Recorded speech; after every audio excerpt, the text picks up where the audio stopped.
নমস্কার বন্ধুরা, রিয়া ফ্যামিলি কিচেনে আপনাদের স্বাগত জানাই। আশা করি আপনারা ভালো আছেন, সুস্থ আছেন।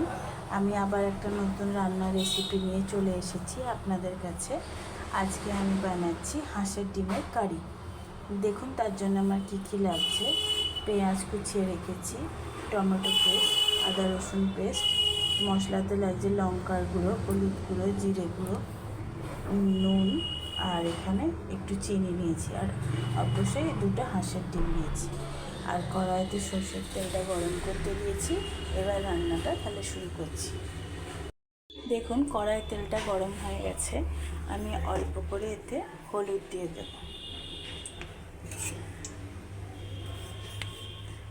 দিয়ে তেলটাকে নাড়িয়ে নেব। তারপর আমি ডিমগুলো দিয়ে ভেজে নেব। ডিমগুলো লাল করে ডিমগুলো ভেজে নেব। ডিমটা দেখুন ভাজা হয়ে গেছে। এবার আমি ডিম দুটো তুলে রাখছি। এবার ওই তেলেতেই আমি পেঁয়াজগুলো ছেড়ে দেব।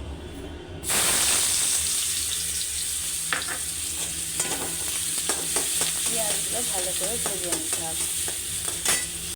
পেঁয়াজটা লাল করে ভাজা হয়ে গেলে এবার ওতে আদা রসুন পেস্টটা দিয়ে দেবেন।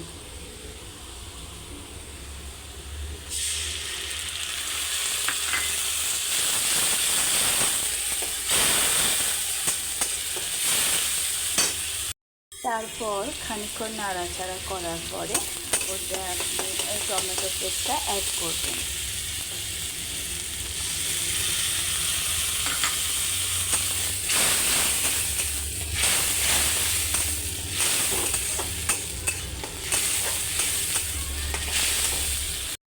এবার আমি এতে সামান্য চিনি অ্যাড করলাম।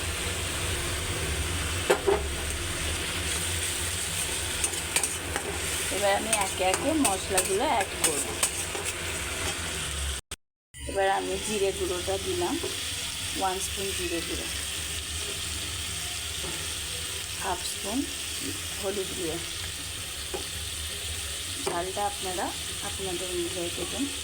আমি এখানে 2 স্পুন লঙ্কার গুঁড়ো দিলাম।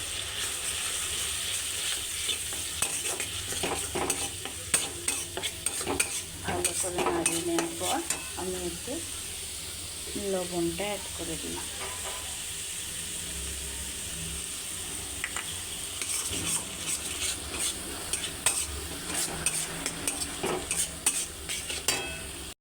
এবার আমি সামান্য জল অ্যাড করলাম।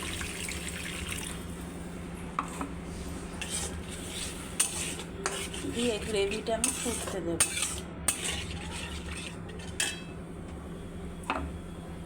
এখন আমার গ্রেভিটা ফুটে গেছে। এবার আমি ডিম দুটো অ্যাড করে দিলাম। এবার 5 মিনিটের মতো এটা হতে দেব। দেখুন আমার ডিমের কারিটা রেডি হয়ে গেছে। আমি এবার সার্ভ করে আপনাদের দেখাচ্ছি। আমার ডিমের কারি রেডি হয়ে গেছে। আজকের ভিডিওটা এই পর্যন্তই। আবার নতুন কোনো রান্নার রেসিপি নিয়ে আপনাদের কাছে কাল হাজির হব। ভালো থাকবেন, সুস্থ থাকবেন, আমার পাশে থাকবেন, আমার চ্যানেলটি সাবস্ক্রাইব করবেন। ধন্যবাদ।